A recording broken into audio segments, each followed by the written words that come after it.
Hello, adventurers. My name is Roy with Dark Alchemy, and we're here live tonight on YouTube and Twitch. We're going to talk about Dungeons and Dragons a little bit, but mostly we're going to talk about Cthulhu and the Castle, and maybe D&D in the Castle, which we'll have the opportunity to maybe do in June and October. Links will be down below for the game theater experience. Tonight, I am joined by Ashley Mae King. That's me. Hello. I'm joined by Tim Woods. Hello.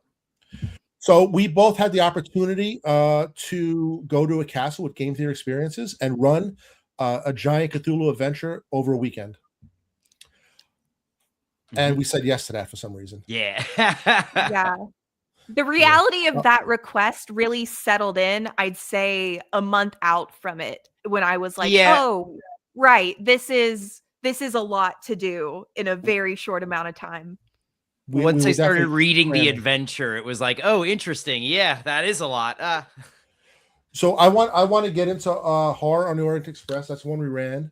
But first, this is a D&D channel, mostly. So I would like to ask a D&D question. Tim, you said you had something in mind, so I want to start you off. Can you give me any story in your history as a game master or player from the world of Dungeons and Dragons?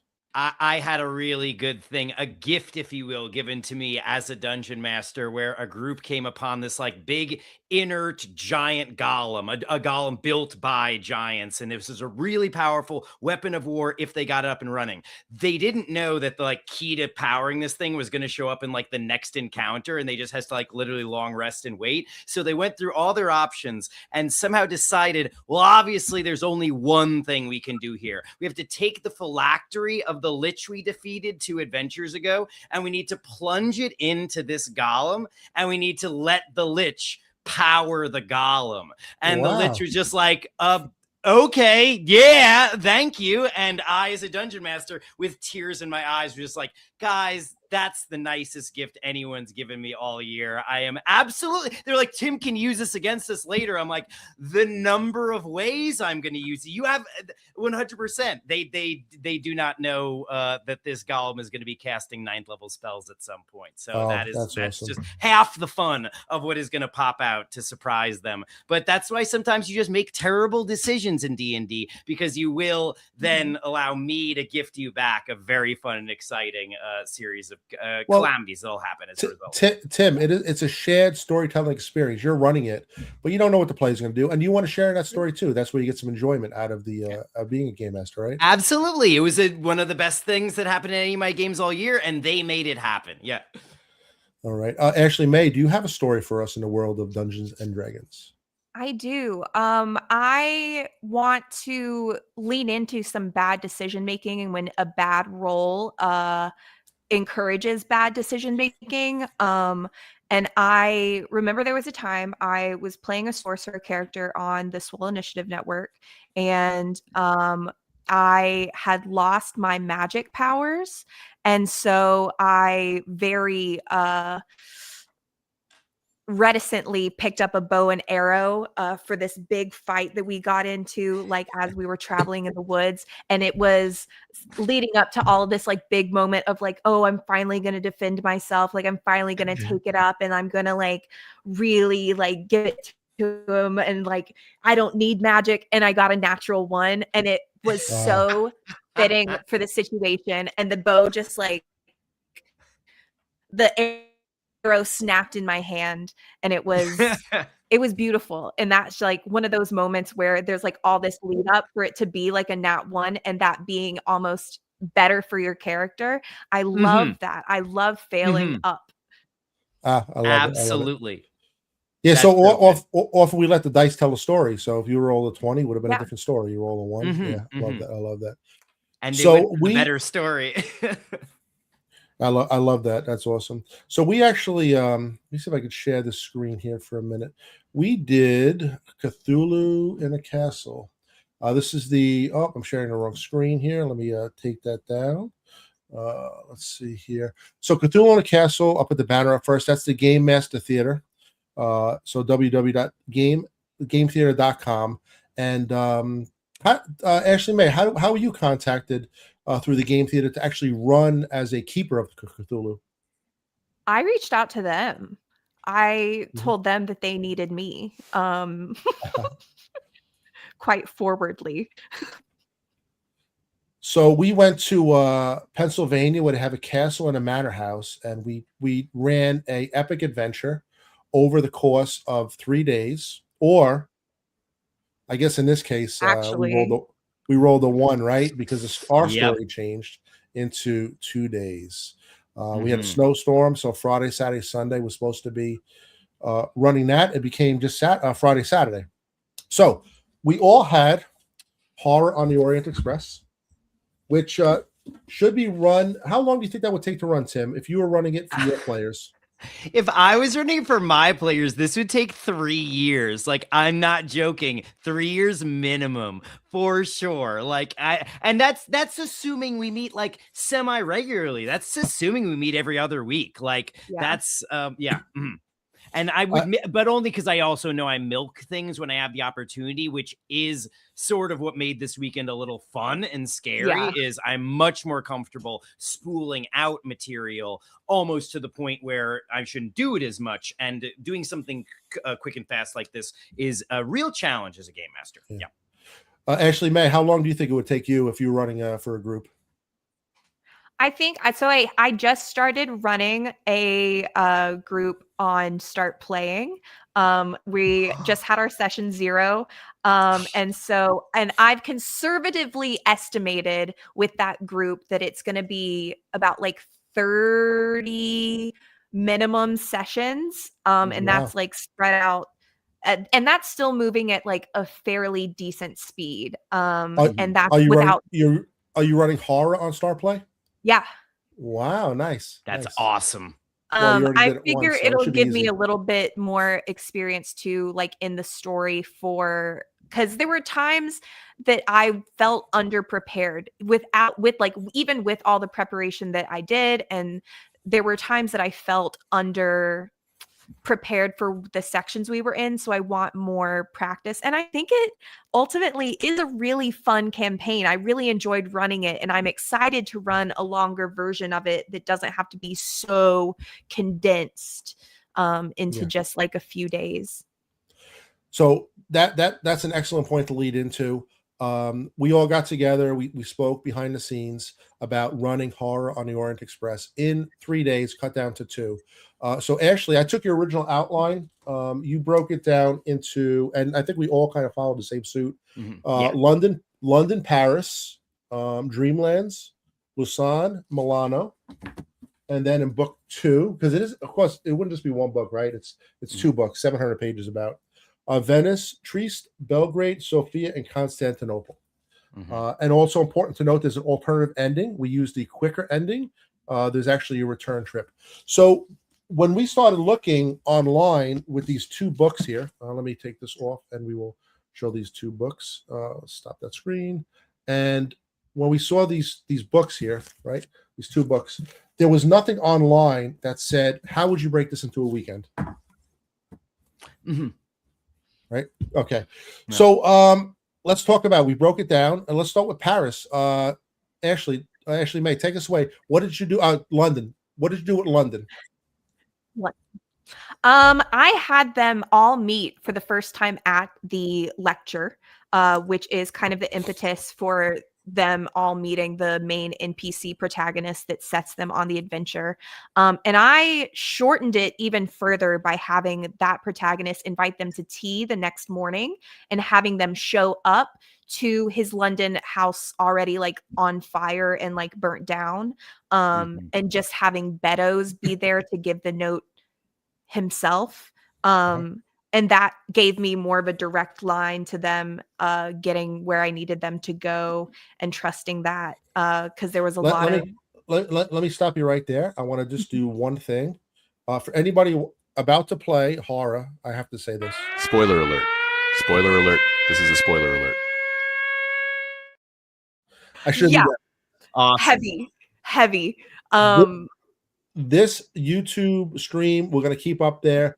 And I joked, if only 3 people watch this next year, it might be the 3 people who are running this in a weekend. Or so this is the video I wish, and I think you guys wish that we had, right? Yeah. Okay, cool. It is All right. GMs only. Yeah. I'm sorry to Yeah. interrupt you, actually, May. Go ahead. No, that was so good. I was literally about to say, oh my God, this is going to be filled with so many spoilers. Mhm, mhm. Yeah. And especially like with doing the alternate ending, where it is actually the professor who is giving them this quest in the beginning rather than kind of this red herring situation. Mhm.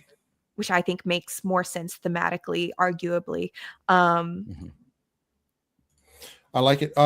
Tim, Yeah. your version of London.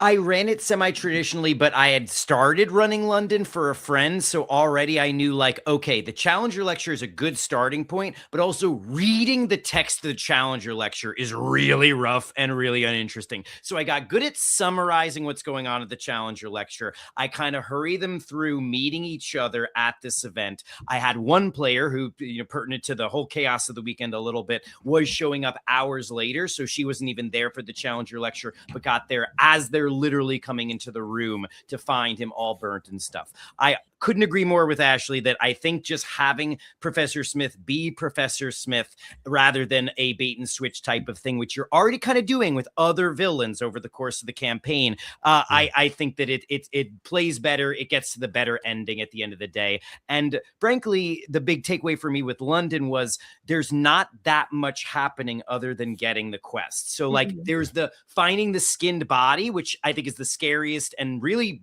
one spooky thing that happens. The whole stuff with Mehmet's 3 bodies and stuff, I get what's going on there, but like, so I'm not confused about what's happening or why. I'm wondering why it's in the story at this point, and like what it is interesting that I can be like that guy you saw at the Challenger lecture. They met him at the end, and there was this satisfying payoff. Like it was the guy from the Challenger lecture, and the guy who was Mehmet who had the 3 bodies. They didn't look too deeply into that, and I'm glad they didn't. It's a spooky ambiance, but it feels like a red herring in terms of getting anywhere, and people could easily have gotten hung up being like, no, we got to solve this part of London before we go. And I think it's a big, like, you find his shop, you get some clues about that. I think it's all interesting information in the overarching, but I don't know that it's not going to lead a lot of players astray and get you bogged down. So that's a warning I would say to a lot of game masters. I don't know if anyone experienced that. No, absolutely. I heavily agree with that. My players it didn't spark their interest. The 3, I just had like a newsie yelling it from the corner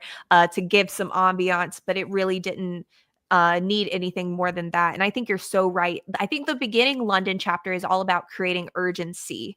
And so like creating that sense, and that's what the flayed body does. That's what this impending sense of danger growing in on them and urgency. And so like I had my professor also tell them like, your train leaves tonight. Like you have to go. Like you I think that's have smart. a limited amount of time. Like don't go sightseeing in London. It's not safe for you here. Like you just got to get on the freaking road, which I think even in the prolonged campaign that I'll be running, I think I'm going to keep those elements of hurriedness because it gives an undertone that carries into the rest of the campaign. Yeah, I like that. I did a YouTube video for the professor. I fed it into a lab, and he talked about it. Had them watch that hopefully a few times. I did reiterate that. I messed up. I showed them part of that also, Roy. Yeah. Oh, cool. I had the house burned down, but then the guys were already dead, and like, well, who did it? Oh, there were other guys. So, and they looked into that a little bit, and I was like, oh no, just don't look at that. Just look over here. What I did do, I kind of focused on is, after the lecture, they all were having whiskey or tea, and they were talking about the professor. And I had them introduce themselves and each tell me a story, just like I had you tell me a D&D story. Everybody told me a story about how they knew the professor, and they came up with it. And if it was a background story that was non-Cthulhu, non-occult, I gave them bonus points. So one guy was a war hero. I gave him some more saber, some more horse riding. Another guy was a chemist. I gave him more biology and some natural worlds. But 2 of them, they actually told me the occult story. I actually gave them a little bit of Cthulhu mythos. Oh, cool. They actually had an encounter. Yeah. One guy encountered skinwalkers in the Old West. So he had a little mythos from that, which was cool because he just made it up, and it kind of fed into, I've seen skin people before. I thought that was kind of cool. That was kind of cool. Yeah. I pushed people on the train, and I gave them some tickets, and I actually had the hole puncher. So we were Yeah, that's really nice. we were Mhm. punching the tickets and we moved on. That's So, really cool. Yeah, I need to so bring a hole puncher for next time. Oh yeah, Yeah. I didn't even think of doing that. That's crazy. yeah, they were excited. So one of the things that we did was we had a map, and I was drawing a red line on the map, and I was playing music. Ashley May, you told me a funny story about the red line. We did that. Did It you just create a kind of sing along? it turned into a sing along. Everyone started singing kind of very naturally the Indiana Jones theme, just as had been joking about like the night before. And so each time, when it was a very short trip, we were like, okay, we have to do it so fast. And then on the very last turn, as we got into Constantinople, it turned into that "They Might Be Giants" song. You know, the Istanbul, not Constantinople, Istanbul. Yeah. So it got a little silly, but it was really fun each time to like break up the like scariness, and they like very eagerly reach for the marker each time to mark that part of the map. So I think it was really fun for them to see just how far they'd crossed. I like that. I like that. Tim, did you use the map too? Did you draw some lines? Were you singing also? We didn't do any singing or drawing, and I feel really bummed that I didn't highlight that. It's a shame. That is a really fun idea. Ugh, we didn't really emphasize, I think, the map as much. I think I had them hanging up like around the room as decor cool. because there wasn't quite enough table space for more than one map at a time, especially when I have the handouts and stuff there. Fair. Most of the maps that you gave me, which were really good, I had them Yeah. off to the side on other tables, and then Mhm. in between like games, they were like perusing them and like, oh, look how far we've gone, kind of. I'll just cool. say, absolutely. I don't want to talk about it too much, but I did start running it for some of my students in my after school program. Nice. The older kids, I brought it in and I'm like, I'm not even going to mention it. I just have a feeling. And the older kids were like, Tim, you haven't run something for us in a long time, and we don't want to run games for the younger kids today. Could we do something with you? And I'm like, you guys want to do a mystery? Like, I have all the Wow. handouts and stuff. So they were asking about the map. They're like, which of these routes are we taking? And because I had read the first book where they talk about like the Simplon tunnel, they were all like, these kids are very into train history. And so they are very like, they were oh, train this nerds. is awesome. That's yeah, exactly. amazing. Very That's much so. awesome. That's what it's about. But the map let's- has been a huge help for them, especially. So I love it. I love it. Yeah, sometimes nowadays an actual visual, some piece of paper instead of everything on a phone, right? Yeah. It's their favorite thing about Call of Cthulhu is the handouts. I can tell they're really satisfied with how hands-on the mystery is. Yeah. So let's slide right into Paris. I will start on this one here. You get to Paris. There's a lot of investigations. You go to the National Library of Paris. You're looking for again. This is a spoiler alert, so don't watch this if you're going to be playing. There's another major nemesis, which my first kind of read through I skimmed over. This is the cult of the Brotherhood of the Skin. There's different factions of cultists, and there's a friggin' vampire following them the entire time. I'm like, how many bad guys do you need? I know. And on top of that, that's another reason I didn't want to do the red herring in the beginning. Yeah. Because it's like in other twists, it's too much. It's too much. Yeah. They kind of skipped the asylum, and they just kind of did a lot of research and got to the other town. A lot of architectural research. They really enjoyed that town, and it was a little bit of a mystery, and they kind of found their first part. I think it went smooth. They loved the handouts. Yeah. And there was a little bit of mist, and it's so funny. One of my players, his background story had a mist in World War I in the trenches of the Great War. And he went to charge over a hill, and this mist was there first, and all the bodies were ripped apart. Oh, let's go. That was random background. Just did that. So guess what? That mist happened again. I'm like, it seems familiar. He's like, what? Oh Couldn't have planned it no. better. It was so that mist was rolling in really good to the underground over there. So That's Tim, why don't you kick us off with your version of Paris? Absolutely. So I want to just highlight, first of all, since so much of Paris, I think, is about the introduction of Fenelek, it's funny that I did a very similar thing where like black smoke was sort of like what he turned into. And so it is occurring to me now, it's good in a mystery or in any kind of spooky thing where you're trying to like keep it mysterious, but also like, no, I need you to know this information. Like having just black smoke be the shorthand for like, you know who's here.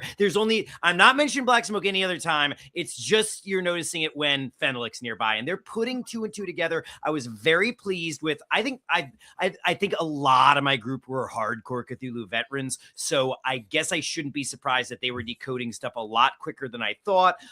They actually had an interaction where one of them went out into the woods in Poissy, like, I'm gonna follow this black smoke, and everyone's just like, okay, and I'm like leaning in. He's pushing rolls, and I had essentially like a little encounter with Fenelek a little bit, and he's like, I'm out of here, and like ran away at the right minute. So all they did was build up more tension. There was nothing I had to like insert him in more than it was necessary. But yes. I going back to what you said earlier, Roy, the Fenelek is the villain of the campaign. Like Mehmet and Selim are good as a twist. Like sure. you can put them in as the end, and like maybe you didn't expect me and I was turning into different people. Like you can do a lot with that as a twist, but they're not really working in any way that I can tell in this overarching adventure as people that you're worried about. You're worried about the Brotherhood of the Skin, but I'm not clear that you're even supposed to know anything about Mehmet or Selim for most of this adventure, and so they can't really work as villains. Yeah, Fenelek is the villain. And I think that took me a while to process. I was way more than halfway through this reading when I was like, so this guy's actually the one you're afraid of the whole time. Coming back, huh? Keeps coming back,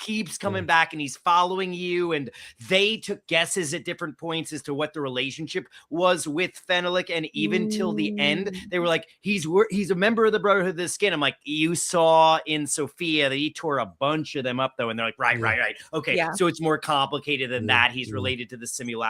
He's a very good villain, but I think a vampire in Call of Cthulhu, and I sense it was a similar experience as like, oh, I didn't know that I was expecting that, and I had to think about what I wanted that to look like. And Paris was a lot of that for me.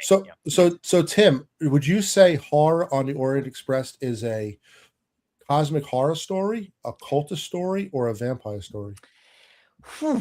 Which it is more, I don't know. I think it still is solidly cosmic horror because ultimately a vampire is not as important as this simulacrum. It's about the simulacrum, and like I think that brings it back solidly to cosmic horror. What I would say is if it's any genre, it's whatever genre the Mummy is in some ways. Like archaeological horror. Yes, that's a good way to put it, I think, because it's not necessarily pulpy, but it certainly can be just as pulpy as the Mummy. Like, I'd be interested to see a pulp version of this campaign. Very much so. I think that's very doable. Yeah. So actually, May, why don't you kick us off with Paris? We got really caught up at the asylum because of the white fog and the mists that they saw hanging about, and they really were chasing that and finding I let them find some clues in Fenelek's old cell of like the exsanguinated like bugs, so they really had their like Renfield moment where they were like putting two and two together that like there's vampire stuff going on, but they didn't quite connect that the mist was exactly what they were talking about until much later in the campaign, and I think that kind of worked. I wish I would have played Fenelek a little, like my Fenelek hand a bit stronger, but I was afraid of killing them, like because towards the end of the game we're like up against the clock too, and I was like, God, it's gonna take forever if I kill someone else, and so I think I held back a little bit too much with my Fenelek. Is my regret. During the initial assessment when we did the session 0, we asked the players, what about death and insanity in Call of Cthulhu? A very high probability. I did not expect everybody to make it to the end. My players were very smart. I did have one death at the very end, but it was a heroic sacrifice. He felt good about it. And I did throw insanity. Nobody went totally insane, but they would definitely have it episodes So they did a good job, and I enjoyed that because I feel like if you really played this to the letter in a long campaign, if you started with 5 characters, dropping them. you haven't maybe their great grandkids down the line solving this mystery. Like you're gonna have not the same 5 people. You might go through 10 or 15.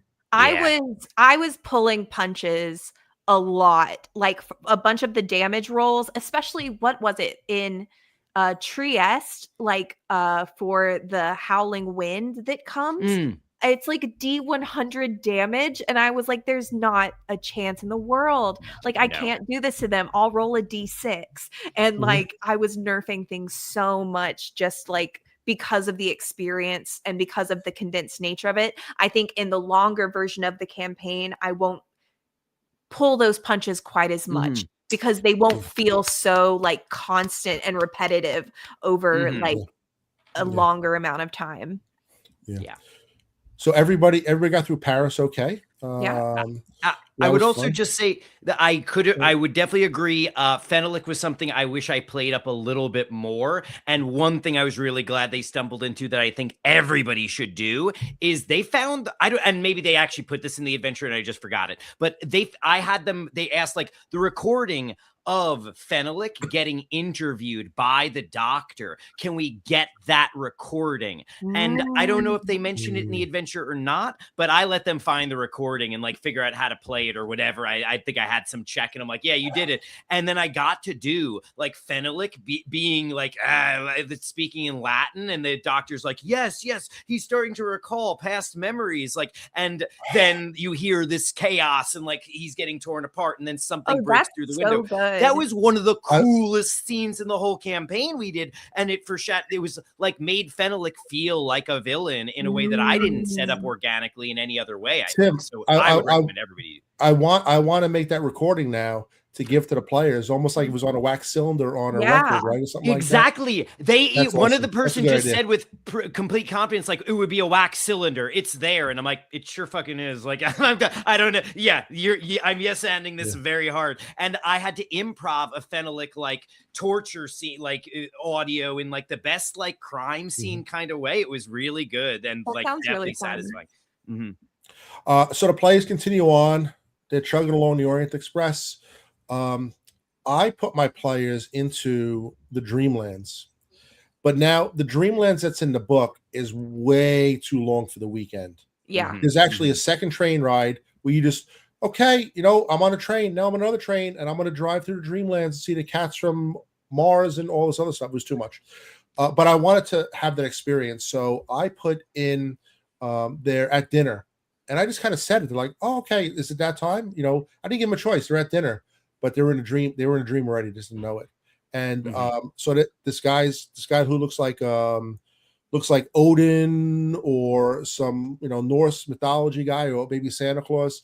It was Nodens, the god of dreams, and he wants to give him some clues. So he just hit him with some clues, and they're like, wait a second, the windows aren't opening.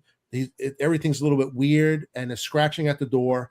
And I 3D printed some night gaunts, and Nodens is so weird. Nodens, the Lord of the Dreams, uses night gaunts to wake people up and also attack in general. But that's his messengers. They actually work for him. It's like they're coming, and then the night gaunts start attacking, and like doing 9 points down. Like the whole party's like, we're gonna die, right? There was some highlights though. One of the couples that was playing was married.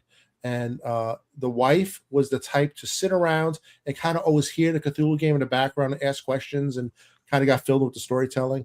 Her first time really playing, she sees a night gaunt. She goes, I pull my gun, I sight in, bap, 01.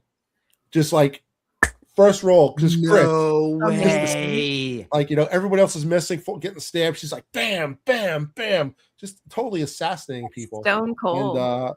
And she felt pretty heroic with that. Night gaunts, when it hits you, basically to wake you up, and you wake up with a mania. I love the mania chart. The guy from England woke up with Anglophobia, so he had a fear of England. Because he just left. That was a good one. So that was my first mania. So I fed a lot of clues into the Dreamlands. It was an information dump, and the biggest thing that they took away from the information dump was wherever the simulacrum goes, it leaves a stain, right? So, and then they're like, and then when they started going to these places, my left arm hurts. I have shortness of breath. Yes, My right arm yeah. hurts. They're like, oh, we must be in the right place. I mean, of Yeah. course we're in the right place. I'm railroading them, but you know, they're in the right place. So that was kind of cool. That became a weirdly important thing. Like Yeah. mentioning symptoms is actually one of the main ways you get players moving in the right direction. For sure. I found. Yes, yes. So Ashley May, we'll have your turn. Did you do any Dreamlands between I Paris? didn't do Dreamlands. I went straight to Luzon next after Paris, as is part of like the core trajectory. I like the Dreamland style stuff that happens in Luzon. I thought that was really fun. My players were not interested in the trial whatsoever and did not go towards the bell tolling or any of that, which I was honestly a little disappointed for because I really like that scene. I think it's really fun. And but I took the trial out. So Luzon has a Dreamlands Luzon. So people following along, putting this together, they get to the next stop, they do some investigation, they could fall asleep, and they might have to go to Dreamlands to get one of the parts, right? Yeah. So did they get the part from the Dreamlands without the trial? yes, they were able to locate it based off of I gave each of the scrolls this like faint humming kind of as they got close to it, and gave each of the pieces this like glow, so that it was, you know, kind of that same thing of like reiterating the pain and the like ailments in each part, also like giving a visual clue for each thing.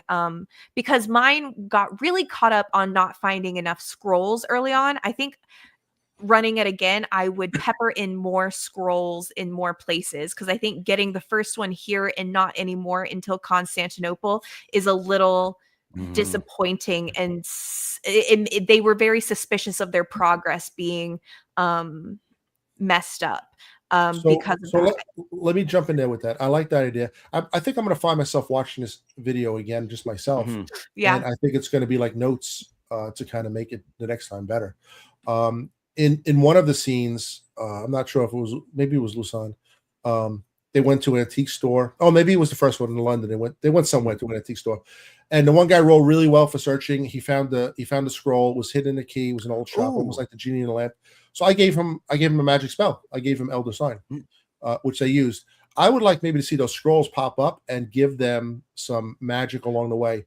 yeah, Just to get the Cthulhu experience. I guess it's a weekend, but you know, it's nice to be able to spellcast a little bit. You know, would you Ashley May, would you add that in? Do you think more magic, or you just pepper the scrolls for clues? the scroll, just like the scrolls that are parts of the Sedefkar scrolls, just so that they felt like they were making more progress as they were going. Maybe a lot, but I don't know. I'd have to really think through about what made sense to be along with each thing and go from there. But I felt like that was in doing the alternate ending, that left too much to do in Constantinople, but also not enough. So too much about the scrolls and not enough about finally being at the place of like assembling and destroying. So I think I would change that. Okay. Tim, how about you for Luzon? So Luzon is where things get a little interesting, because I had run the Nightgaunt encounter you had inspired me to kind of do, Roy, but I did that before Paris, and that was really just like an introduction to combat, and I could have cut it. I don't know that they necessarily needed it, but I did have somebody kill a Nightgaunt as well, which was really satisfying and really fun. It's kind of like a win that you get in the beginning. Did they enjoy the encounter? They did enjoy the encounter, I think. And it felt like something spooky at a point when there isn't a lot of spooky things happening. It was between London and Paris, so nothing really spooky happened yet. Feels like you don't get a lot of spooky stuff on the train in this adventure, surprisingly. And so it felt good to add that in. But it's something that I might have actually placed more in the Dreamland section between Paris and Luzon. Once they got to Luzon, I was also kind of communicating to them about the scrolls at this point and about specifically the meta, because I'm like, y'all are paying customers and you're engaged with this meta with me. And I'm telling you right now, kind of what I spoke with you guys about beforehand, which is Luzon, because it's one of the scrolls and not one of the Sedefkar pieces, feels like it is optional to me. And I was the same as Ashley May, wanting to do the trial really bad, but I just had this gut feeling. I'm like, I'm going to push them to do the trial, and they're going to feel like it is one of those fun Star Trek episodes, but they're going to feel like, no, we should have skipped. So I really presented it to them. Do you want to do Lusan? Because I'm telling you, it's optional. And they voted out Lusan. They all agreed. Okay. We're just going to go right through Lusan. This ended up being one of the coolest things because, number one, I basically communicated to them, don't worry about the scrolls now in this case. The scrolls are going to get figured out. I'm telling you all, don't get hung up on the scrolls. Find those pieces. And they kind of even learned very early on, like, okay, most of the scrolls at least are in the top. As far as they knew, all the scrolls are in Constantinople in the Topkapi Museum. So it's like, okay, they weren't even really worried about them.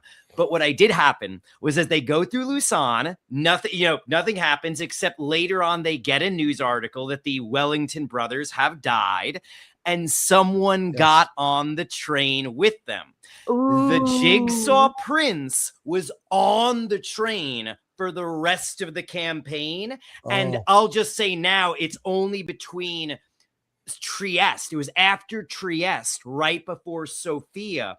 Once they have the interaction with the guy who's spying on the Dr. Jovanovic, Jordanov. Dr. Jordanov is the scholar. He's the one who knows about the headpiece, and he's the one who is accidentally spilling information to his Brotherhood of the Skin spy, who then jumps out the back of the train. They have that whole jumping out the back of the train encounter, and the whole time in the dining car, the Jigsaw Prince is there. Like, I think I had him like tripping people and doing silly stuff, but like, and then he rises up and like, I wish to accuse them, like they are like, and I had him basically be this like almost very comical villain who like got to work as a little side villain at just the right moment for like a half-hour encounter. They end up I think someone said she hit him with a wrench in the head, and I'm flipping through his stat block and be like, it specifically says on the head is his one vulnerable spot, and she specified that. She knocks him out, they drag the body, they throw him off the train. And I do about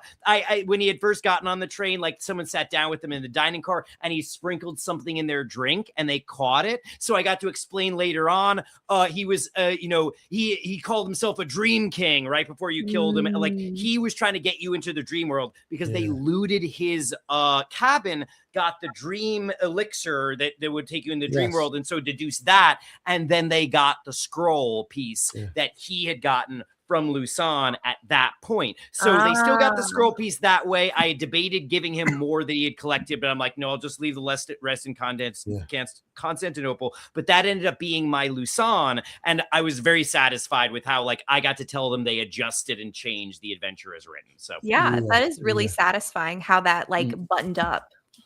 Very much so. It was such a clean ending too, for like a guy who then became almost like the comical villain that you never get to satisfying like oust him as in Lusan. It would have been even more satisfying if they had also done Lusan, I'm sure. And then I somehow had him board the train. But like I recommend more people have like, if they miss an NPC, consider just having that NPC get on the train. Like it's an interesting maneuver. Yeah. I had one last thing in Lusan. I had him go in the dream a little bit, and they got the scroll. It wasn't that hard. I skipped the trial, but the one brother was shell shocked from the war. Yes. Oh yeah. Right. And they tried to break in. To split the party. I'm okay with it. Two of the guys. The one guy had a cricket bat. Right, cricket bat, and the other guy was the elderly war hero. So they go, we're going to sneak in because the other people were with the prince, the duke, which was the Jigsaw Prince. So the shell shot, they rolled like 99-0, like they just had horrible rolls. So I had the shell shot guy come after with a bayonet, and he was like, they're like, I did not expect to be fighting a guy with a bayonet, and he was like, yelling war stuff. But they really, it was a silly little scene. They didn't kill him. They just, they escaped. He didn't chase them, but they just kind of enjoyed it. So I thought that was kind of cool. Let's see. Milan. Are we still on Friday? Is everybody still Milan day one? I got Milan done by, I think, Friday night. Yeah. God. Ashley May, do you remember? Is it just a blur? Yes, I did. I know I got through the entire first book Did I get Yeah, I into think we Venice? got through Venice. I think I got through think I Venice as finished well. Venice. Yeah. I was one city behind, so I got through Milan also. Got it. But we find ourselves in Milan, which is the Torso, and this was a big opera house scene. I know some people here. Maybe I'll have Ashley May kick it off because she's an opera nerd Yeah. I apparently. had a lot And of strong feelings about it. we had a lot of Okay. strong feelings. Watch it. So in the story, there's an opera. They sing a certain opera, Yeah. and then Ashley may change it. So why don't you just tell us about that? What's your feelings Well, on it, Ashley May? So they have Aida, which I think is perfectly fine, but I don't think is like as thematic as maybe another Verdi, maybe perhaps a Rigoletto, that is going to like have a lot darker elements. You can have there's a duke who is essentially seducing this young girl who is the daughter of Rigoletto, this like jester for the Duke's court. And in pursuing this like lover of hers, Rigoletto goes after, and he's going to kill this person who has seduced his daughter, and in the process accidentally kills his daughter, whose body is carried off stage in this body bag while she is singing this aria over it. So it ends up really thematic. And so there's this like actual body bag piece that I could have the torso in that happened during this aria scene as she's like singing over this like dead body. And so it like fit really organically into what they were still wanting to do with Aida, but more so in an opera that I liked and that I thought still retained some of that. Like, I thought it brought in a little bit more of like a Milan masked, scary kind of like environment, because all of the Duke's men are like in these like crazy masks and stuff backstage. And I like that. Yeah. So the point of Milan is basically the torsos in an opera house. It's very hard to find. There's big searching. It has caused people some pain and suffering. So we have clues. We have handouts. There's a love story that I skipped over. You could do. It's not even related. It's just amazing how much content they put in these books. There's a ton.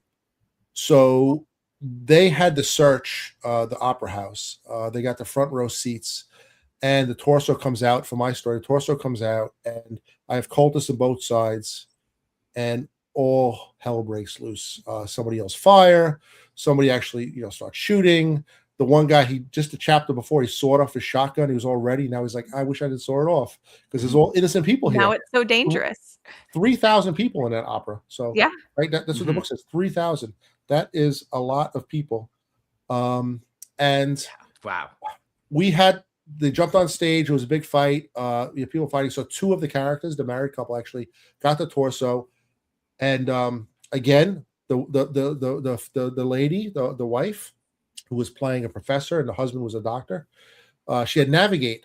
She dropped to navigate out to back to the emergency exit that is always open. She dropped like an 03 and 04. So I'm like, exactly where to go. Yeah.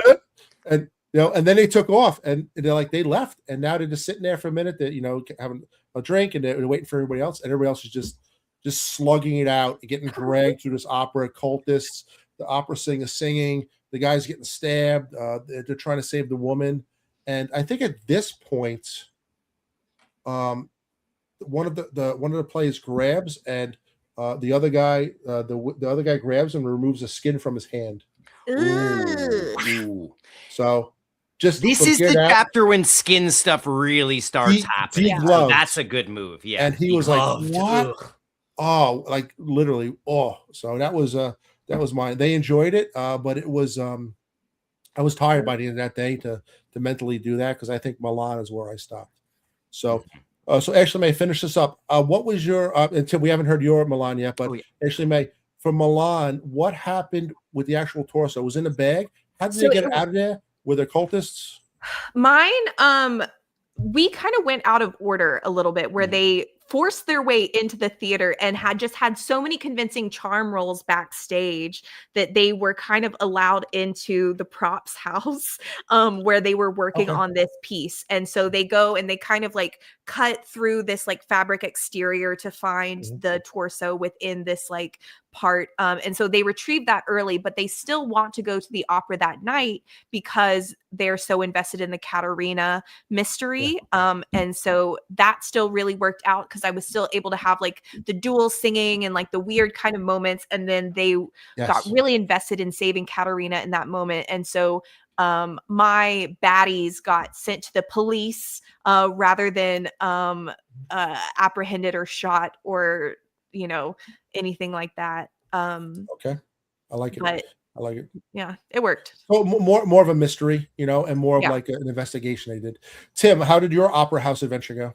So I knew that I was going to be cutting a lot out of Milan, and I was prepared to cut a lot more, if I'm being honest. The group had asked, either in Paris or even in London, a lot of investigative questions about upcoming cities that I'll just admit right now, I had like almost a panic attack where I was just like, like looking for information that I like couldn't find, and they were vamping for me, just talking about like, you know, it's real tough to run mystery games, and I'm just like literally like frozen, like I don't know what to tell these people because I cannot find the clue. That like I ended up giving them information, I feel like, about both Venice and Milan that might have been too much, but I was also like, you know what? They're getting through to more stuff. So like they knew straight away to go to the opera house. The moment that they got there, they pulled up and they're like, we're going to start looking around in the props closet, honestly. And I'm like, you know what? Good call. Smart. And I also feel strongly, and Ashley May, it sounds like you did something similar. Like groups do not want to hear like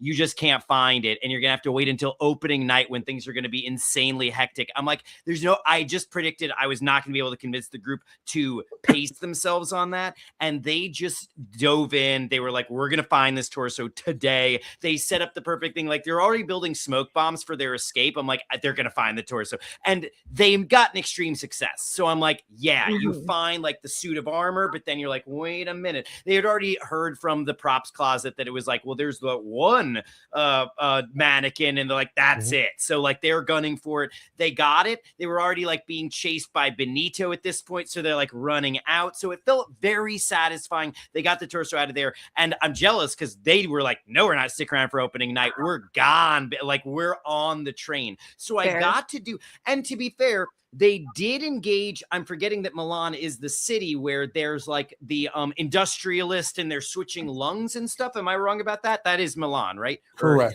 That's that's the unionist.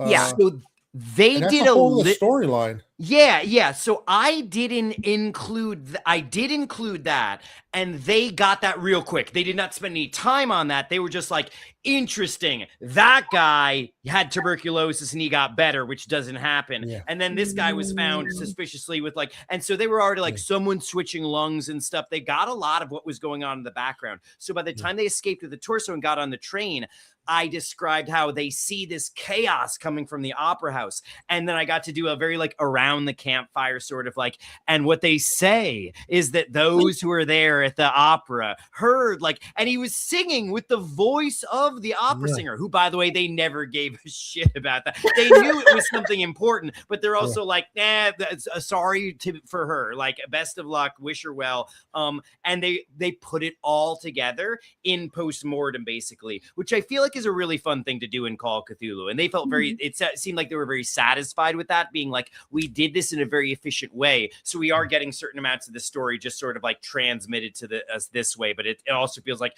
good thing we weren't there kind of vibe as well. So like it was very funny playing it that way. I did that a lot where it was just like, that's what they say happened. And they're like, shit, all right, that was scary to be there for. I think we're all on the same page with like letting the dice tell a story.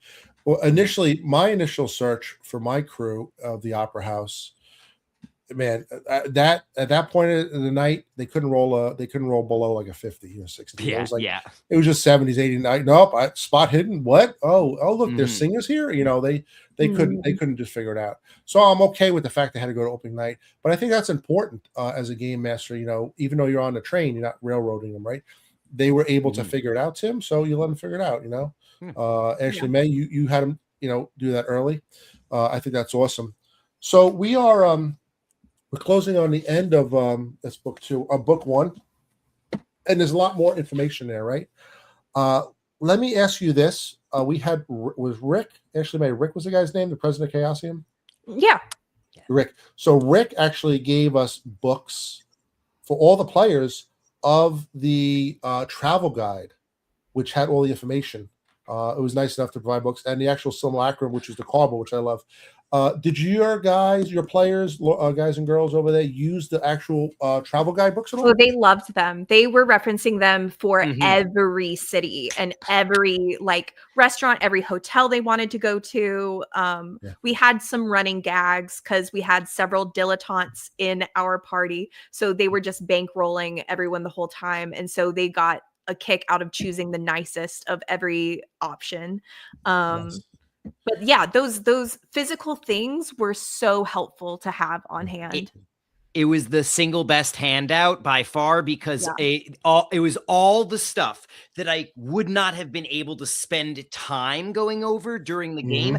It would have felt like a waste of time if I did, but having it in book form, all my players were like, we're staying at this hotel, we're eating at this restaurant, like I'm having this like meal. It added so much of the flavor and role playing, which for a weekend like this, unfortunately, I just had to like, no, like, so you all have a conversation about this anyway. Yeah. And like, I can tell they found and tried to create more moments of interaction, but that travelogue really allowed some immersion that otherwise a weekend like this, you can't do. For sure. For sure. So let's take a minute since we finished book 1 before we go into book 2 to talk about the gametheater.com. This was an event run by Evan and Chris. We all kind of applied to be keepers and game masters at this event, and it was held in Pennsylvania at a manor house and as a castle. So we stayed at a hotel, which was awesome. The breakfast was awesome, I thought. And the actual location to play in a mansion, I thought was really cool for me. And the catering, I thought was really good. The meals were good. They had some wine, adult beverages if you want. They had sodas, plenty of snacks.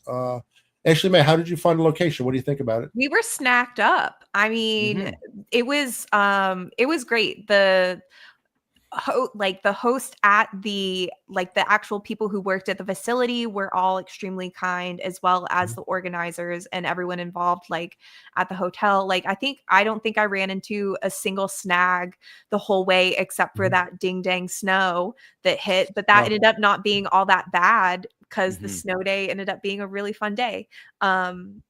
Yeah. Somebody found the Windwalker medallion, I guess. And exactly. Yeah, very much. What was the other one? The other one was the Bora. The Bora also. The Bora. Bora, yeah. One of them, yeah. Tim, how did you find the accommodations? I really liked it. I thought it was a wonderful experience. That both in Game Theater, the company, but also at the place that we were at, everyone was so nice. The staff was so helpful. And to me, that's the number one thing is like that everything's kind of facilitated and runs smoothly. And like people are directed to the table and everything. We've all been to conventions that do them well. I think we've all been to conventions that don't do them well. And like that to me is what makes the difference. So, yeah. Okay. We're going on 52 minutes here. Do you guys have time or do you want to go another day? Do we have time to do book 2? It's going to take us another 40 minutes. Up to you. Ashley May, do you have time? Do you have any games scheduled tonight? Oh, you're really putting me on the spot for my introverted. No, I don't have anything else. Do you have enough spoons? Thank you for asking. Thank you for asking about my spoons. I have enough spoons for an hour and a half total. Okay, let's get moving on it then. Let's go right to Venice. And I don't even remember. It's starting to blur together. Italy all blurs together for me. Italy, very much so. I did not realize how much Milan and Venice were just one blob to me. Trieste, at least I started I must have taken a break between reading all of that stuff. It stands out. The Bora and the weather really makes it stand out as it's in a different region. It's true. Feels very different. I liked Venice. I liked the puzzle.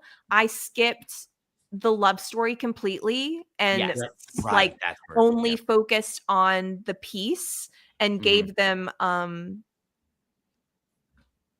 kind of, I forget how I directed them towards the doll works. Through the church and all of that. Which was a fun little scene. So my play is basically we're able to find the doll works, which was now an amputee factory. And for people following along, the goal of the Orient Express is to collect the pieces of this statue, stop the cultists from getting it because cultists do bad things. And, kind of, I don't want to say save the world, but bad things would have happened if it fell into enemy hands.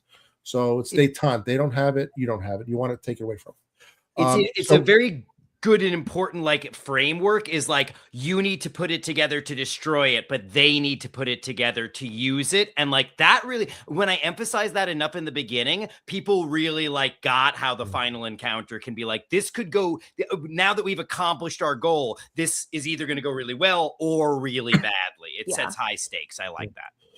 So for me, for Venice, I try to play the NPCs as not necessarily, they're not nefarious necessarily. They're just living their lives. They're doing their business. And if you ask the right questions, then you get the answers. There's no need to drag it out or make an over mystery. Yeah. So they got there. We had some of the players. They were like war heroes from the Great War, or even like from on the American side. The one guy was like in the cavalry back in the day in the 1800s. So they leaned into the whole war aspect. They talked to the doll maker. Some, I knew amputees, so he really helped them. They bribed the clock tower maintenance guy. They just pay him off. We're coming back later. Yeah, it's up there. Okay, you want to see it? Private tour. Give me money. Money solved the problem. They get up there, and the simulacrum part brings the statue to life. I brought two of them, the soldier and the last came to life. So she was doing spinning back kicks, knocking people around, and the soldiers attacking. And they were getting beat up. And the mist was there.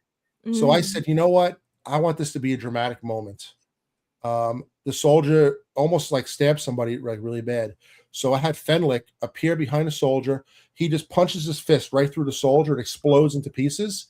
And he's like, you must hurry. You're taking too long. And he flies away. And they're like, what the hell was that? That's so like, good. They saw the vampire. There was some sanity losses.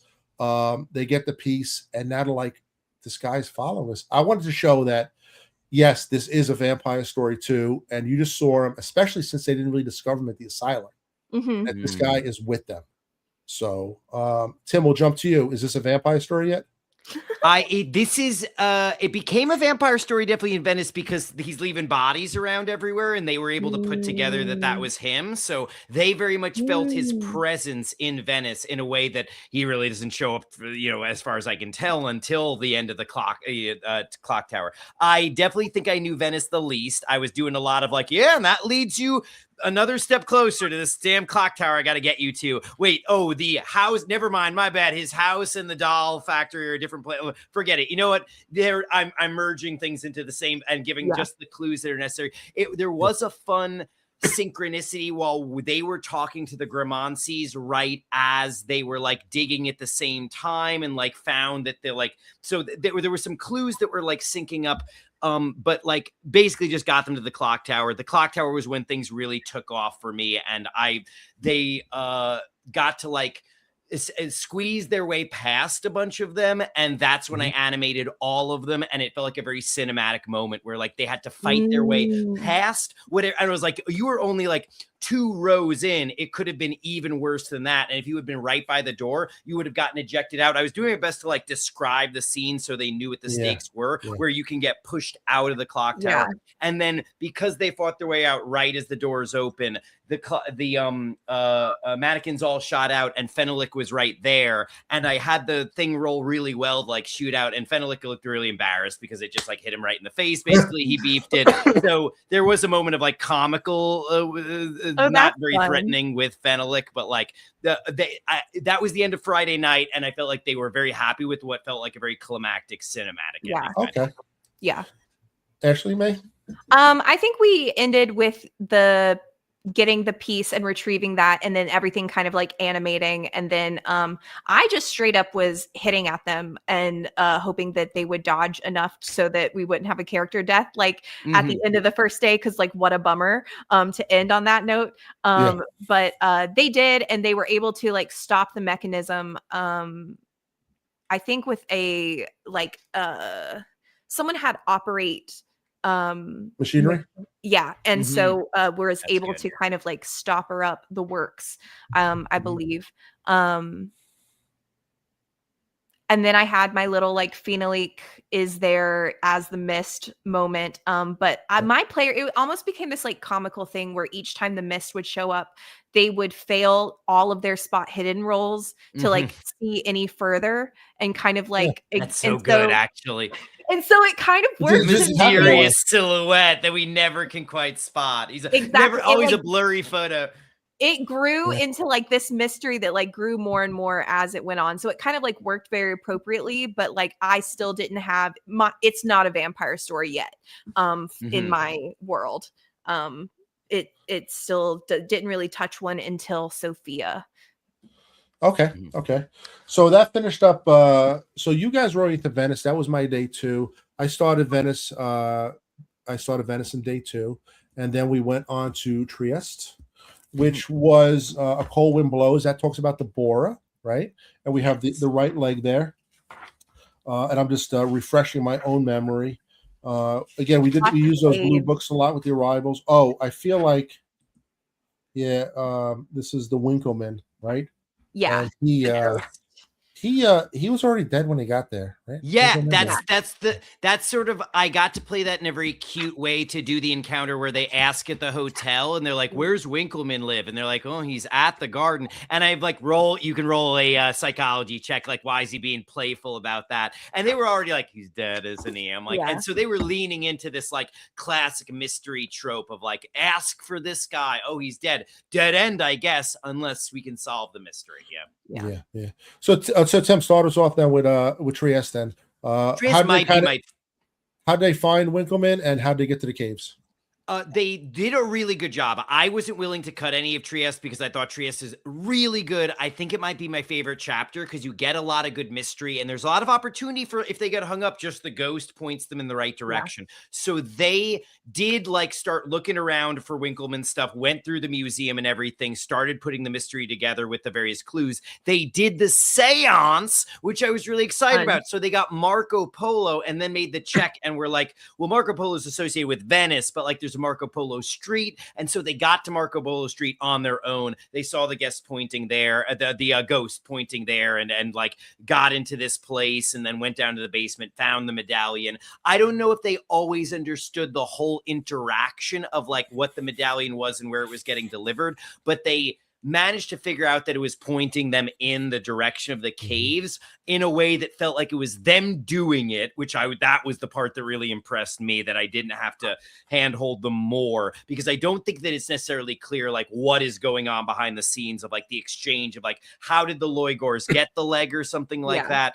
But they ended up going in the right direction. And one of them kept the medallion at the end of Trieste. They went into the caves, and I had way too much fun with the cult versus cult fight. And then one of them leaves with the medallion, almost gets blown up on the train. I had a section of the Orient Express itself get hit by the vortex that the Loigors throw at you at the end. If you don't, wow.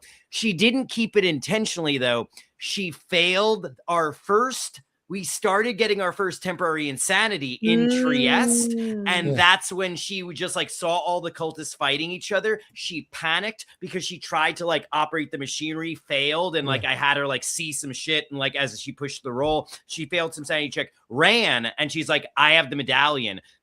Sorry, everyone. Like that's it. And so they grabbed the leg, and like everything went to shit, and they just ran. Yeah, like why wouldn't you just give up the medallion? And there's a reason. You're insane. And there was a very good reason, and they weren't willing to budge on. Like, no, none of us can get it from her. Like, I think that's the punishment we all have to pay for what's happening right now. And I was like yeah, fair enough. It was a very exciting way for it to kind of go down like that. Yeah. Well, I think all our players were in a sense on the same page, where if something happens, don't make it easy for them. I mean, don't make it intentionally hard. Yes. But this happened. Well, okay. That's just the story. It happened. Yeah. Ashley May, how was your Trieste? Honestly, a shit show. Things really fell apart in Trieste for me. For a little bit. The ghost, the hauntings were cool. But they were not quite like engaging with it. They did not want to try a seance. There was like nothing in that kind of vein. But they really got hung up on the caves. And so they knew from the beginning they wanted to go to the caves. And this was before ever finding the medallion. And I was like, okay, do I still do the medallion? Like in my head, I'm like, does it matter? Do they just find the leg or do they find the medallion too? And I have them find the medallion in one of these like ponds with the like fleshy fish kind of things, and they like find it, and so they have it, and like I was like, okay, that's fine. And then deeper in the cave, they'll keep going. Of course, they're like, well, we came what we got here for. And I was like, no. And so I have to like start having them be like, oh my God, your leg is really hurting. Like, it's crazy how much your leg is hurting.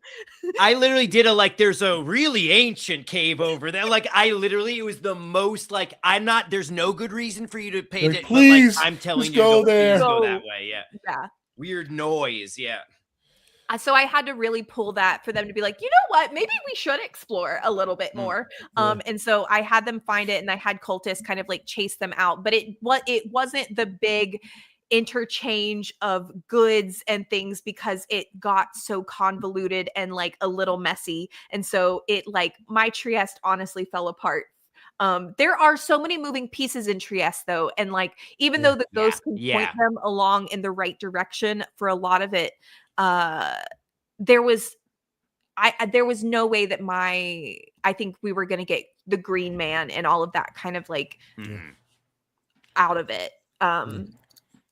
Trieste for me, I did mention the seance, and they went for it and they leaned into it. I had a fun game master moment. They started a seance, and I'm trying to describe it as best without using, chat or any information or reading, not really knowing a lot about seances, just my general knowledge from, playing games and reading, different stories. I kind of described they had a Ouija board and stuff and Marco Polo. But at the very beginning, I'm like, and the table starts to shake, and I shake the table. The wife, she was like, oh, like she was there for a second. She's like, then she looks at me, she's like, you shook the table. Like she thought like the seance was starting. I got it, It was a good gotcha moment. That is really cool. That's cute. So the ghost kind of led him, gave him some clues. They find a medallion, they bring it there. And what's interesting about Trieste is it's another cult that's not related to the first cult or the vampire. It's just another cult in the Cthulhu mythos. Yeah. And Aligor is pretty dangerous if you see it in person. That's like a party wipe right there. If he would have come out, like you never see him, but he would come out. So yeah, they managed to get the leg, and it was just kind of a crazy brawl and fight. I like using miniatures, so I had the miniatures on the board, and almost like D&D style. I had like two groups. It was like cult 1, cult 2. They're lined up. Each one has like 5 or 6 minis. I'm like, what do you do? I shoot. Okay, you hit a couple of them, and then I'm describing the battle going back and forth. Skins getting ripped off, guys getting frozen, and then I want to do this. Okay, you do that, and I abstracted the combat. It was not the regular combat, but same. They get through 3S. They get in a train, and they move on to let's see, Belgrade. Right? Yeah. Oh, I think, and this is actually this is my actually favorite. So Ashley May, why don't you start us off with Belgrade, and I'll go last on this one. It was really fun. They were so easy to lure into the woods, and they were so happy to be going on this and I was like, even as the trees grow darker overhead, more intertwined, and like all that, they're like, this is lovely, this is so beautiful, what a nice change of pace. And I was like, did you offer free candy or something? Like, why did you go honestly, as they got to the place and like they were meeting with Kirka, I think is like the young girl's name, who is part of this like Baba Yaga trio. Somebody asked if that's Cersei, and my face, I was just like, yeah, I think it is, by the way. Oh, is it actually? I think it actually is supposed to be the equivalent of Cersei, basically. That makes so much sense. Right? So Cersei is there and is... But I think it's Kirk. Yeah. I think you're saying it right. Oh, but it's like the I'm just saying it's the equivalent of, So like, but Kirka is how it's pronounced in like I think that's correct. How I pronounced it. Anyway, the young chick, and they were like absolutely eating out of my hands with like, there's the smell of fresh baked bread. There's like a hearth, and it's so cozy, and there's all of these mannequin arms and things, and so they're kind of like. And this girl's being so helpful, and they're like falling for it hook, line, and sinker. And one of them is like finally climbs up, and it is one of my finally an easy one. Finally, I just get a piece. Exactly. And then all hell breaks loose. The character who is like on the hook, quite literally, jumps off, makes her save, but like as they're all trying to escape from the house that is now rising off of these like chicken legs, one of them gets tossed back into its gullet and eaten, and it like shoots up this blood red mist out of its chimney, and it's like this woman's husband who has been with us like this whole time, and they're like playing husband and wife in the thing. She's the only one who fails her sanity roll, so it ends up so appropriate as they're like running away and she's like freaking out, and it just like Belgrade was beautiful. I love that chapter, and I think it was really fun. That's when I had my first character death, and also thank you, Roy, for having strangers on a train, because I immediately ran into your room and I was like, I have a problem. Yeah, have your character she's ready for you. No problem. I'm happy to help. That's so funny. So it was great. Yeah, I loved that chapter. I think it went to plan pretty much from the get. And then once they all realized like who they were facing, they all were kind of like, how did we not see this coming? Yes. Like, yeah. Especially like, I'm going to go see my Baba. Oh, it's the Baba. Oh, yeah. we know I love sprinkle Baba. in Baba occasionally. It's very satisfying. And like Baba Yaga, like they just look at you like, no, not that, but different. Yeah. Oh, so Tim, tell us about your Baba encounter with Grandma.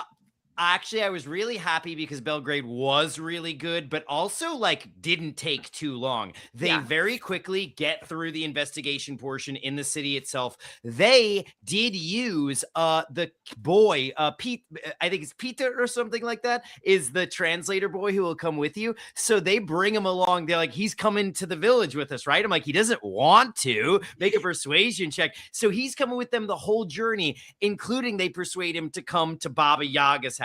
Oh, wow. They get to the house, and already I forgot, as they're going to the house, I've forgotten Peter's with them. So when they start being like, all right, the arm's up there. First of all, one guy went, it can't be that easy. And no one felt it was that easy by the end. I think that's the best part about Belgrade is there is a moment you're like, couldn't be that easy. And it sounds like everybody had that, which is really good. But they're like, oh, Peter can climb up there. I'm like, he is really good at climbing. This is about to, and suddenly I'm like, this feels written intentionally. So he's climbing up there. Suddenly, Grandma is putting the like pizza oven spoon underneath him and literally serving up this little boy into her oven that now has teeth. And they all get spat out.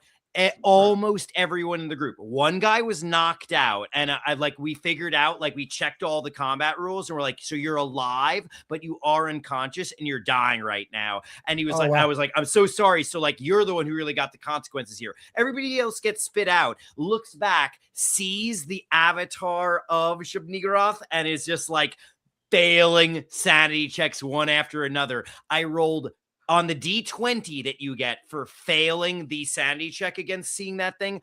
I rolled a 15, a 17, and an 18 for sanity damage against each of them. So 3 people all went temporarily insane, started like falling unconscious, screaming and covering their eyes. It felt like the moment of the campaign, actually, in terms of like amazing. a Cthulhu moment that goes on the cover of the, like everyone screaming, stumbling away from this thing. And they just blew the whistle.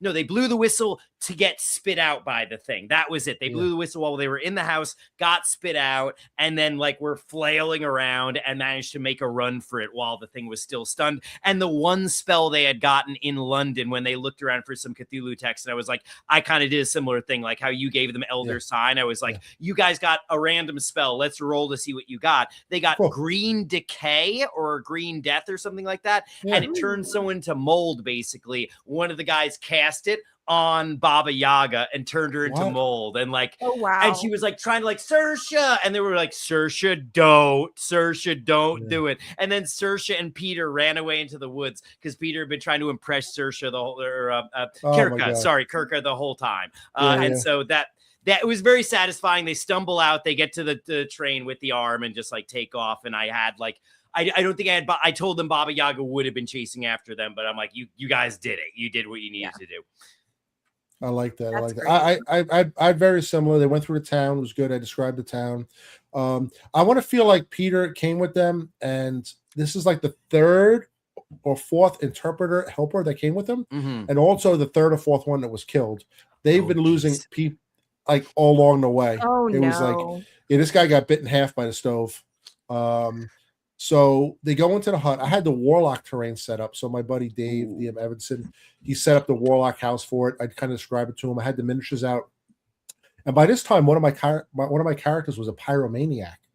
So he starts running around the house, and I set stuff on fire. I'm like, yeah, I mean, there's cloth and stuff. So the house comes alive. The one guy almost goes full face first into the oven. They're fighting and stuff. Every time he sets on fire, the house spun 180. And I just looked at the miniatures and I just moved them that direction. That's really good. And they slammed into the walls. Somebody actually hit the door and went out. When the house was running and stuff. Yeah, so they got beat up. They got pretty beat up, and a lot of gunfire. The pyromaniac was laughing maniacally. He was really enjoying his role. And someone needs to watch him. The Baba. Yeah, but it's the same with our players. When I'm like, it's the Baba Yaga, and they're like, oh, how did I not put that together? I'm smarter than that. Yeah, I feel like a lot of Cthulhu players tend to be history nerds in a sense. For Had sure. players who knew about math. They knew about trains. I had one scene when the pyromaniac and I think Sophia in the caves there. He has a flare gun. He wants to find a flare gun. He finds one. He goes, I want to shoot something flammable. I'm like, you see some anthracite and sulfur. He goes, I shoot that. So now, if you said anthracite, some people were like, what is that? But he knew exactly what I was talking about, right? And he was happy to kind of make that connection that, oh yeah, coal and sulfur should blow up.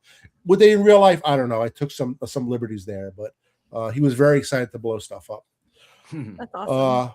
So 2 left. I have 15 minutes, so we have 8 minutes a section to get Ashley May out of here. So Sophia, this works out great. Listen, Sophia is the head. I did enjoy this. This was a big vampire. It was moment, really right? fun. This was when it became definitively like, oh wait, a vampire all along. Yeah.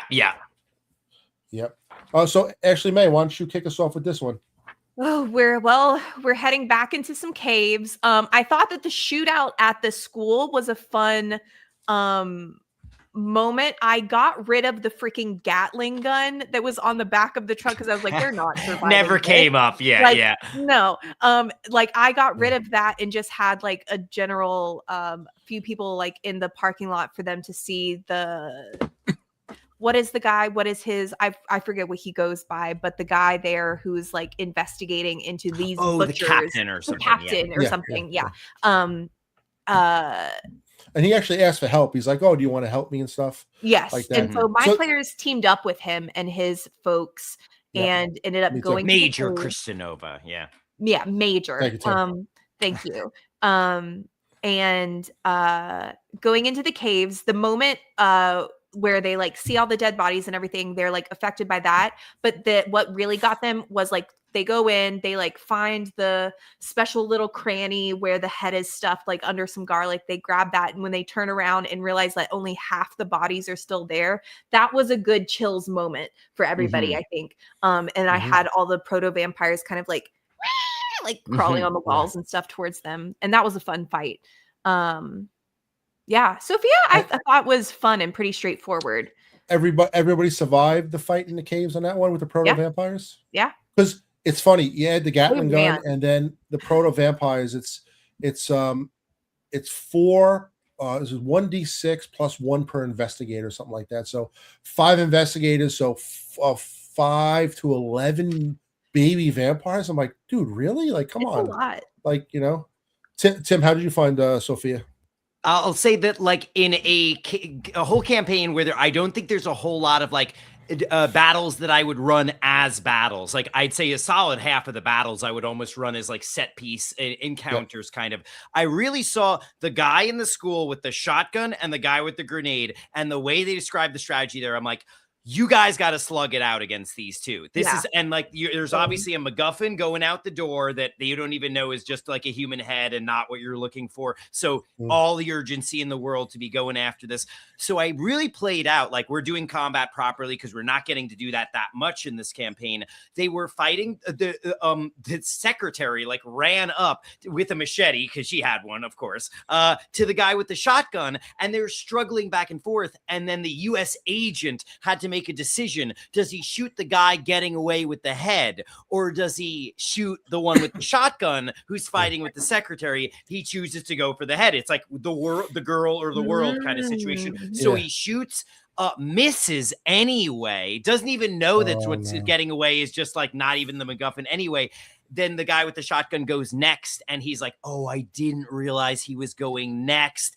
And I got a lucky shot, like it was 46 damage. And so I described, like, we hear the shotgun go off, and we're like, did she manage to turn it? Like, no, she took the shotgun blast and she died from that shot. So that was our first character death, was during that encounter. So I tried to make it like, that's exciting because it was all a ripple effect of like that decision kind of. So she showed up as another U.S. agent that was like his backup character. So it all worked out. We were still progressing the story and everything. I was gonna ask about how you replaced the character. Everybody in my group except her had backup characters. She was the one person who didn't even show up with a character. So one of your strangers on the train that you provided me with was essentially a secretary of a professor, and she was married to a guy playing a archaeologist. So she's like, I handle the bureaucracy for him. And she cut through bureaucracy so many times, but she was also the one rolling like Cthulhu mythos for some reason and leveling that up successful, and like just being like, there's a Loigor cult in the region, and like really helping me out in and she was able to explain everything. The whole campaign, she was giving us really important exposition drops every time we arrived in a city, which really narratively helped me out with helping them like know more of the background of each mystery. So we lost her in that moment. It was very dramatic, even though it was like not that important an encounter. It made that encounter feel really important. And then we got to the proto-vampires. I got so mad because that surprise of the bodies are missing, I wanted that so bad. And one of the guys was like, oh, this particular body is the guy who like betrayed me before, that like jumped off, or the guy who's spying and like jumped off the train. I just start kicking him and I won't stop. I just keep relentless. So I'm picturing this proto-vampire just getting the absolute shit kicked out of him, and he won't stop. He keeps saying, and he's trying to like pretend to be laying an ambush. So finally I had him like, you earn this. Like he gets up and starts running, and they unload into his back. He goes down, but then he succeeded on a bluff check that time. I'm like, the bullets didn't kill him, but they were no longer surprised, and they grabbed the garlic, used as a shield. The proto vampires never had a chance. They like, they got us. Like they, we blew our cover, and Fenelic was super mad, had them all murdered basically, and that they got out of Sophia pretty cleanly after that. Nice. Until I did. I had the investigation in the university, or where the head was supposed to be, and then I didn't actually do that fight. Maybe in retrospect, I should have. I kind of had like they kind of found the aftermath of the fight. Stuff was already leaving because I think it was more of a time constraint thing. They go to the caves with the inspector and his team, and they investigate. They find the head. They get all the garlic clues that there was garlic down there. They're putting the pieces together. One of the characters says, I want to find a vampire kit. And I said, well, you know what? Since there was garlic, that these cultists knew that the vampire was coming. So there was a vampire hunting kit available on a guy's belt. So he had the steak, some holy water, stuff like that. That's nice. Proto-vampires come out. And then that's where we had the combat. We were actually rolling the correct Cthulhu combat. And that's where the anthracite and coal was, and he shot, and it blew up. It burned the vampires. It was 40 damage, 30 damage, 20 damage, 15 damage, 10 damage. By the time it hit them, it was like 5. So he gets burnt a little bit, kills the vampires. They leave, and I added on the train. They were using an elder sign inside a box to suppress the abilities of the simulacrum. So they had that, and this is the time I was like, you know what? I'm not sure I'm going to add them. There's a baggage car, had the baggage mat out, so the baggage map. They put their simulacrum in one box. They actually have 2 boxes, 2 elder signs, 2 separate people cast a spell, 2 separate people burn the power. They're putting it like, okay, we have to get to Constantinople. Like, make a spot hidden. Spot hiddens. You see some grave dirt next to you, and you notice that there's a large chest container right next to where you're storing your containers, and it starts to rattle. They're like, there's a vampire in it, isn't there? And then Ashley May gave me a 10-minute timer. I put the timer down. I go, sun's going down. What do you do? That's like, really good. Ashley May, they argued for 9 minutes and 58 seconds worth of sand before they attacked that vampire. That's so good. Satisfying. The steak was ready. The gun was out. The holy water was ready. The garlic was Get ready. everything ready, yeah. They open it up. The guy with the steak is standing over him. Fenwick looks up and says, "Kill the German." And the guy just turns and goes, like, to stab him that way. And then the fight broke out. They're shoving garlic down his throat. They did manage to kill the vampire, but it was, I think, for them, was a truly horrifying scene. Yeah, and I enjoyed. Really I enjoyed running it. I didn't give Fenwick, like, he was rolling pretty bad. I didn't use every single power of him. He was still getting up, so I did weaken him a little bit, but I did not hold back. That was a hard fought fight for him. They earned that one. Yeah.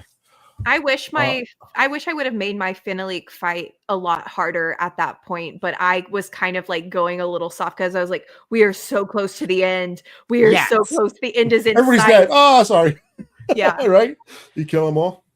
I wanted to make it. I didn't want to spend too much time on it, but I wanted to make it exciting. But once a group has garlic, it's hard to make the fight. It's pretty much using mind control people. Like, that was the one cool twist, was some people, security came in like, security, give me that garlic. And like, they were lunged for the garlic, and they were like, okay, he still has strategy he can use. And there's an unlimited number of soldiers he's going to send at us over time. So that made them be proactive, which was a little more exciting. Yeah. So we end with Constantinople. I'll start this one off, and then we'll go through in order. So we have all the pieces of the simulacrum. The scrolls are in a museum here. The married couple in my group actually had been to Constantinople a year or two before. They had pictures of the museums, the mosques, and all the locations. They've actually been to that museum where the scrolls were, and he described. So cool. He described it to me, and because of that, there was a lot of investigation. And basically, the scrolls were just given to him. And the reason for that was, in the book, it'd be like, oh, the Brotherhood needs the scrolls. This guy's been around since 1823. He's memorized the spell. He doesn't need them. And actually, they like that twist that the last person to sign out the scrolls was Selim in 1823. So it's in the book. So he already knew. He didn't need them. They had the head scroll, so they put that all together. They studied a little bit. They actually contacted the British government to tell them about this cult through some investigation. They went in there and cleaned it out. So they're like, we're good to go. We can now go in there and cast a spell. They go in, and there's only 2 people left, Makrit and Selim. Selim and the father and the son. The father walks out. I want to tell you about my son. Bang! They just shoot him. They don't want to hear. Whoa. They're like, we're not talking. The father walks out to do his monologue. They just assassinate him. Amazing. Okay. They set up the simulacrum. They put all the pieces down, and they start chanting to disrupt it. And they hear a counter chanting from above. It's the sun. So now it's a chant off. They're shooting at him, but he's got good cover. They're trying to get up there. I had 2 people chanting, and they both had to make power checks. The one guy made all 3 checks, 3 rounds of checks. The second guy, he failed the first time. I said, well, you can burn 5 hit points. Okay. Now he needs a 60 or below. He failed the second time. You can burn 5 hit points. He's like, okay. No. One more round of chanting. Otherwise, he gets it. He rolls. He failed. You can burn 5 hit points. Roy, I only have 1. You heard what I said. You can burn 5 hit points. Yeah. He's like, I do it. I'm like, you die, the power goes in, and Selim screams, and the simulacrum dispersed back into the ether, maybe to be seen again within 100 to 800 years. Right now it's gone, right? Because it disappears from history. And that was it. And then they finish off the sun, and it was a good ending. Yeah. And the in the epilogue, the married couple, they go to Arkham and they have a son, and they named him after the guy who sacrificed himself. Oh, that's beautiful. Oh, that's Hector. really good. Hector, Aw. yeah. That's a nice So that was my little epilogue. like button on the end. Yeah. Mhm. So yeah, concept went well for me. We kind of finished right around 9:30 on Saturday because we had the snow coming, and that was it. Ashley May, how did you end this epic adventure of the Orient Express? Oh man. I went by the book, and so within the scrolls was the note that they needed to go to the cemetery, and all of that happened, and I should have skipped that in hindsight. So future me who's watching this back, skip that and give them the scrolls, and I think have them find them earlier or have them all be at the museum like they initially believe is the best way to go about it, because there's enough going on. They need to do enough. I ended up having them have a confrontation with Salim before anything even went down, where he's like demanding that they bring him his pieces and things. And so they're like, okay. I like that. Well, and so they like double bluff. They're like, we're going to like totally go get our pieces. We left them on the train. They're in their hotel room. And so like someone sneaks off to the train. These people are trailing them. They sneak off. They murder the guy who's trailing them while another investigator's flirting with another one to distract them. And they use that body to then cast change skin on to make it look like part of the simulacrum's head, so that then when they recover all the pieces at the end, they're using this like fake head from this dismembered corpse, so they've kind of like become the Brotherhood in some way and are using that as a decoy. And so they like hand it over to Salim, and Salim's trying to do the ritual and it's not working, and they're like haha, and I like had like head weird and I had like the pieces start to like glow and like kind of rise, and that one not, but the head that's in their bag starting to.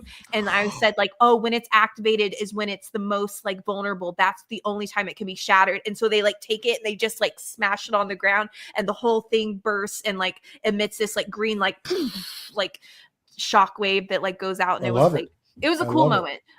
They ended up like that was their one time that they used like the casting of the spells and everything, but like figuring all of that out and what they were going to do was so fun, and like watching them like figure all of that. It was an interesting solution for sure. It almost sounds like you were almost creating your own cultist over there when it gets to the point. And at some point in the story, when I mean, we don't condone murder in our society, right? But at what point, like, saving the world, these are bad guys, they're cultists, killing zombies and vampires, okay, but like this guy's gonna kill me, so you gotta fight back. But at some point, like, well, my guy is like, I shoot him. I don't want to hear it. I shoot him. It's just way too dangerous, So fair. Tim? They found the Shun Mosque. I was like, they're kidnapping kids and stuff. So they were like, all right, so we know what to do here. And we're going to get the police and the British military involved as well. So once I knew they were going to do that, I'm like, so we're going to do just a big, I think I had an hour and 10 minutes to do all of Constantinople. So I'm like, so here's the scene. A bunch of police are about to go in, and like, we know there's going to be like cultists in there, and we think we got the jump on them. I have in his like, Roma form, Mehmet approaches and is like, you cannot trust the police. And he tries to trick them and be like, the police are spies, have spies among them of the Brotherhood of Skin. Let me and Tim, my Roma help that. Let me interrupt you right there. 2 quick points. One, the whole getting the British police involved could be half an hour just convincing them.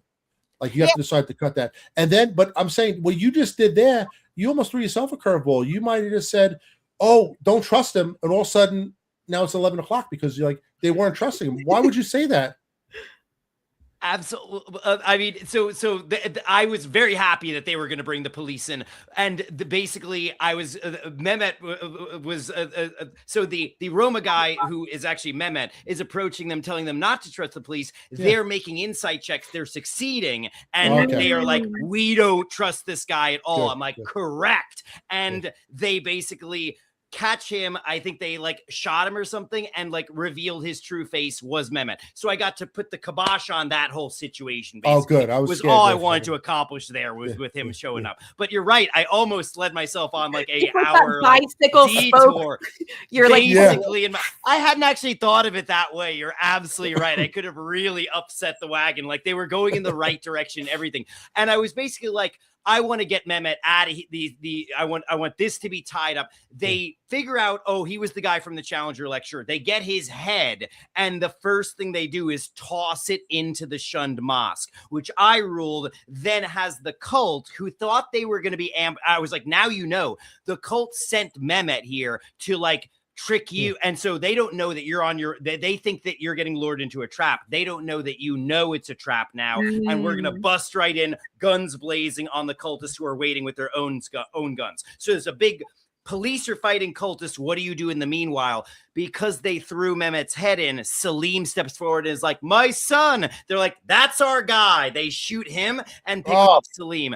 And at that point, we had lost one of the players because he had to head home early to see, like, his son was, like, on his own, kind of. So he's like, I'm sorry, I have to leave early. So I had everyone like, I'm not going to give this as a gimme. Everyone roll a luck check. And as long as the majority succeeds, I'm going to make something happen. 3 out of 4 of them succeeded, and I had this he was their antiquarian, come running in like, I recovered, everybody. I'm going for the scrolls stacked up there. I'll read the ritual. You guys get the pieces. And we had been joking that he hadn't been attuned to any of the pieces. They had been the ones lugging around all the pieces, where he's like, oh, don't worry. When the scrolls arrive, I'll get them. When the scrolls arrive, I'll get them. So he finally shows up to fulfill his deal, reads all the scrolls while they're getting the pieces to their respective parts. And I went through that step by step, like what's happening each round, but I just did it like, so this fight is happening. The skin beast is here. They killed Salim. So one of the women is just like, wait, what's the skin beast doing? I'm like, well, now he's attacking everyone equally. And like, hasn't turned the tide back in the cultist's favor. So all the fights happening, they're going through the round by round of what's happening as the ritual's happening. And it was when all of them get merged into one avatar of the skinless one in the very final stage. And it's like my arm is merging with like his torso and stuff. All of them finally made their checks, broke free of the amalgam, and like landed, and the ritual's over, except for one guy. The FBI, the US agent, got like stuck. He failed his check, and he was going to lose his torso because he was attuned to the torso. Oh, no. So they say your torso is going to get sucked away. So I'm like, so here's the deal. You can push it, but if you fail, then you don't lose your torso. All of you is going back with this thing. He pushed it. He failed. And I got to do my favorite Cthulhu thing, which is a cosmic ending for somebody. I'm like, here's the thing. You don't die because you didn't get your torso ripped away and your arms and head go flying. Instead, your whole body gets sucked back to the place where this avatar is coming from as the rest of our bodies are spit out. And you realize you will never die. You are the skinless one, the one who has no division, and you are one with the skinless one now, and one day you will return to get your vengeance upon these other individuals. So congratulations, you won the adventure. And he's like, thanks, okay, great news. Oh my god, that was the very kind of fun ending of like, they all mostly survived, obviously a lot of sanity damage and stuff all around, but like it was a good, cool, like one epic, like very chaotic ending for somebody. That is awesome. That is really cool. Last question. Did you guys put together the simulacrum with that little cardboard cutout thing at the end? Yeah, it was really satisfying. That was satisfying, right? Everybody got to do a piece, and like you see it laid out. You do it right after Sophia. It was an epic thing to be doing going into Constantinople. It was like it felt very sacred. And you had mentioned like how there was like like your Indiana Jones thing. I feel like that was our group's like, wait, everyone, like we have to assemble what we have of it after each city. It was very satisfying. Grown men and women assembling a little toy, feeling accomplished. Feels very good. Feels very good.